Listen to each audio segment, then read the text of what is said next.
Fala galera do canal WWE em geral, aqui é o Zezo trazendo pra vocês mais um vídeo. Galera, sejam bem-vindos a mais um Zezo Responde, onde aqui eu trago pra vocês as principais perguntinhas que vocês me deixam na comunidade do canal e tragam em formato de vídeo. Então, sem mais delongas, você deixa seu like, se inscreva no canal se você ainda não é inscrito e vamos nessa que dessa vez eu não peguei muitas perguntas não, mas as perguntas que eu peguei são suficientes aí pra poder dar um vídeo longo, acredito eu aí, ou pelo menos dentro do tempo suficiente aqui. Por exemplo, ó, o Miguel Lopes ele perguntou: aproveitar que está essa foto, o que ela pode fazer no NXT, no caso a Mandy Rose, né? Ou o futuro dessas três? Porque eu postei essa foto aí na postagem lá da comunidade pedindo perguntas pra vocês pro Zezo Responde. E aí então ele fez essa pergunta aí relacionada a Mandy Rose, a Liv Morgan e a Sonya Deville, as três que estão presentes aí nessa foto de o quê? Uns 3 anos atrás, mais ou menos. Que imagem, inclusive, hein? Que imagem. De qualquer forma, vamos lá. Ó, primeiro, Mandy Rose. Mandy Rose voltou pro NXT, né? Ela já tinha feito uma passagem um tanto discreta uns anos atrás. Aí depois se uniu ao tal do Revolution ali, junto com a Paige, junto com a Sonya Deville também, né? E aí elas prometiam ali revolucionar a divisão feminina naquela stable. No fim das contas deu tudo errado, a Paige lesionou e aí as coisas não andaram pra frente. A Mandy Rose seguiu sendo parceira da Sonya Deville e o que aconteceu, meus amigos? Não foi pra frente, tiveram uma rivalidade até que legal, tiveram problemas pessoais que atrapalharam também aí o desenvolvimento daquela rivalidade. E no fim das contas Mandy Rose seguiu uma carreira solo, depois fez uma dupla. A dupla não foi muito bem com a Dana Brooke, que lesionou, então está de volta ao NXT. O que ela pode fazer no NXT? Honestamente, a gente está nessa dúvida e eu não sei se eu posso responder, porque eu também estou curioso. Acho que ninguém esperava um retorno de Mandy Rose para o NXT, porque ela não tem bem um perfil de NXT, né? As superestrelas do NXT, se você for ver bem, tem umas que nem são campeãs do NXT e tem sucesso no main roster. E as que são campeãs do NXT muitas vezes é pro main roster e tem uma carreira um pouco mais discreta ali, né? Porque são perfis diferentes. A Mandy Rose nunca teve um perfil de NXT em si ali. Uma super estrela extremamente talentosa em ringue ali, séria. Não é bem isso. Mas, ao que parece, ela pode ser meio que uma manager, uma líder, pelo que dá a entender nesses últimos programas e episódios, e tentar elevar outras super estrelas que talvez tenham um pouco mais de dificuldade em chamar a atenção, sabe? Em ter poder de atração, redes sociais. A Mandy Rose ela tem um grande engajamento por conta da beleza dela. Consequentemente, se ela expor outras superestrelas ali junto com ela, essas superestrelas podem ganhar um pouco mais de visibilidade.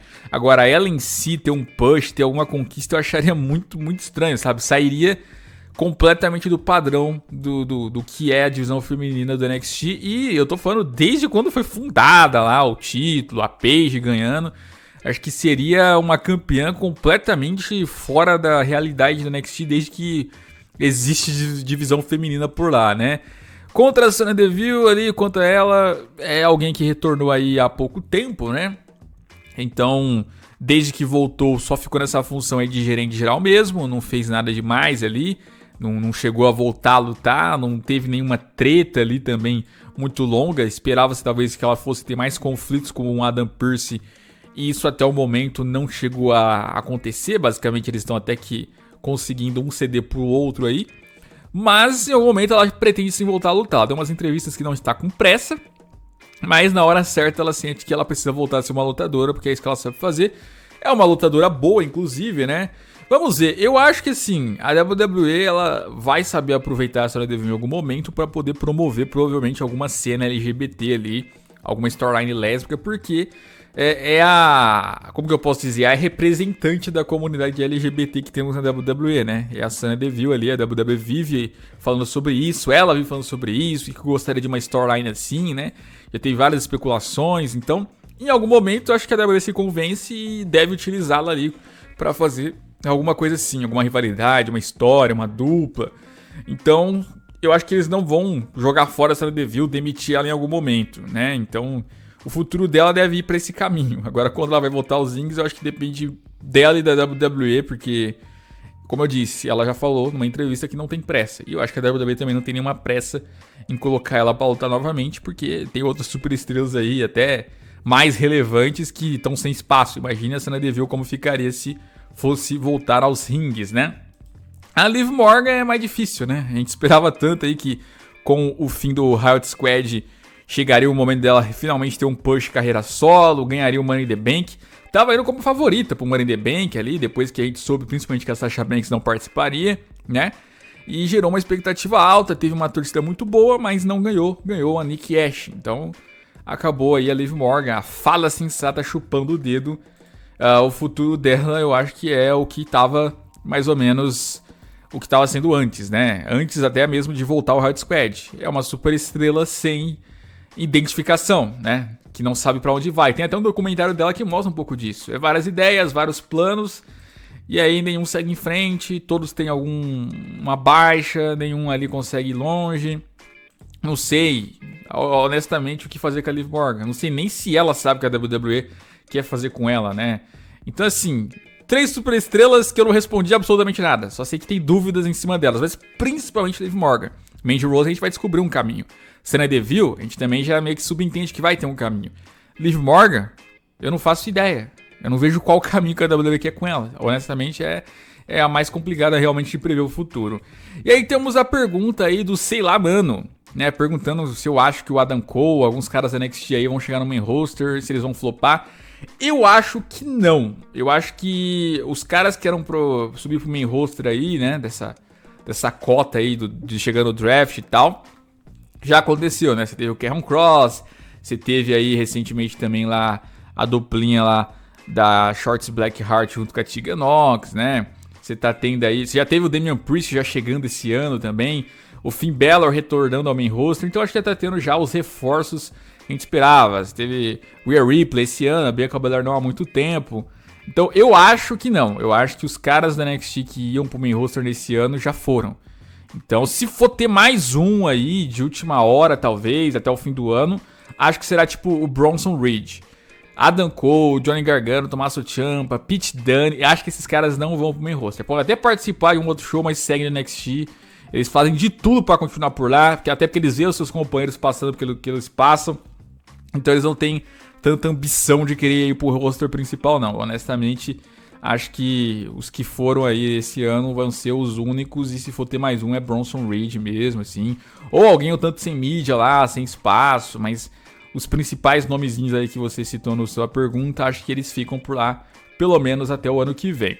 E aí a próxima pergunta é do Lucas Freitas, né? Quem seriam os possíveis adversários do Roman Reigns caso ele vença o John Cena, sem considerar Balor e Rollins, né? Porque, como vocês estão acompanhando aí, né? Vai ter John Cena e Roman Reigns, não sei se está confirmado ou não, mas vai rolar. Vai rolar, a gente sabe que em algum momento os dois vão pra porradaria. E o Roman também tem compromisso com o Finn Balor, né?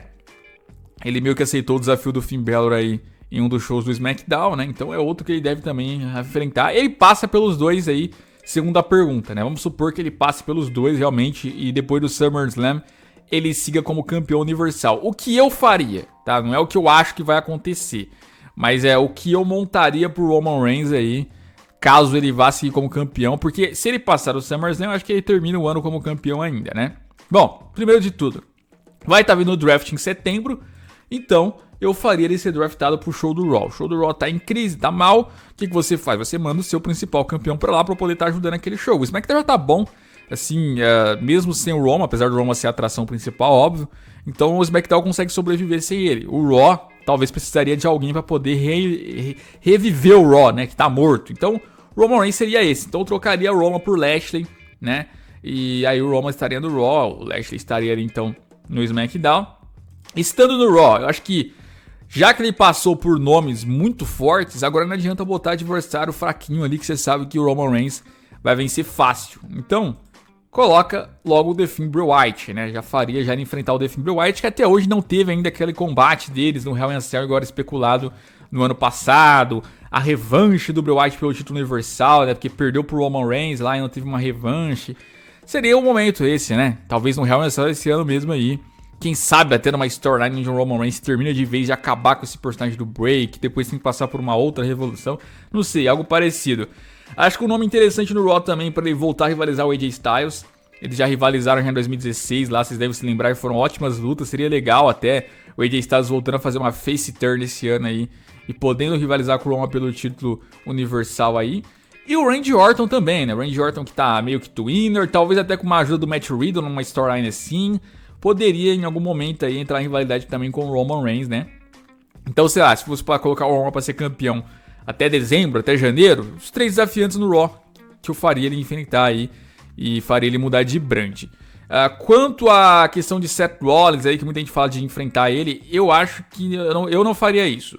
Eu colocaria ainda o Bob Lashley lá como campeão mundial no SmackDown e quem sabe o Seth Rollins rivalizar com o Lashley, mas ainda não seria bem isso. Eu acho que seria melhor, já que o Seth Rollins tá como heel, esperar o Lashley provavelmente levar um cash no Big E, o Big E virar um campeão mundial, e aí o Big E estando como campeão mundial, aí eu acho que faz sentido o Seth Rollins entrar na rota do título mundial, aí um título principal da WWE, porque aí combinaria heel contra face ali, e aí ele poderia ter uma rivalidade com o Big E, por exemplo, aí, em busca do título.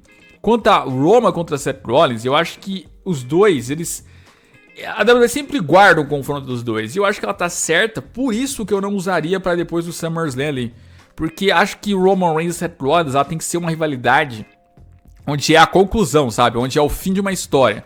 Então, não pode ser no meio de uma caminhada do Roman Reigns.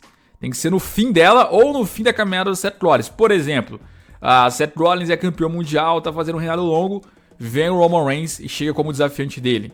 Por toda a história que eles têm ali, por tudo que eles já se envolveram, desde a origem do Shield até o fim e tal, traições. O Roman Reigns ser lá o cara a parar, então, esse reinado do Seth Rollins, ser o capítulo final daquela história. Ou o contrário, Roman Reigns é o campeão mundial, reinado longo ali, levando o cinturão, passando por vários desafiantes. Vem o Seth Rollins e é o capítulo final desse reinado do Roman. Eles vão lá, se confrontam e o Seth Rollins terminou com aquilo. Não dá pra ser o meio. E se fosse depois do SummerSlam, não seria o capítulo final, seria o meio. O Roman Reigns ali trataria o Seth Rollins como um desafiante de transição, porque provavelmente o Seth Rollins não ganharia dele. Então, é por isso que eu não faria dessa maneira. Eu faria da forma como eu expliquei aqui no vídeo, mas vocês também podem deixar nos comentários algumas ideias de vocês.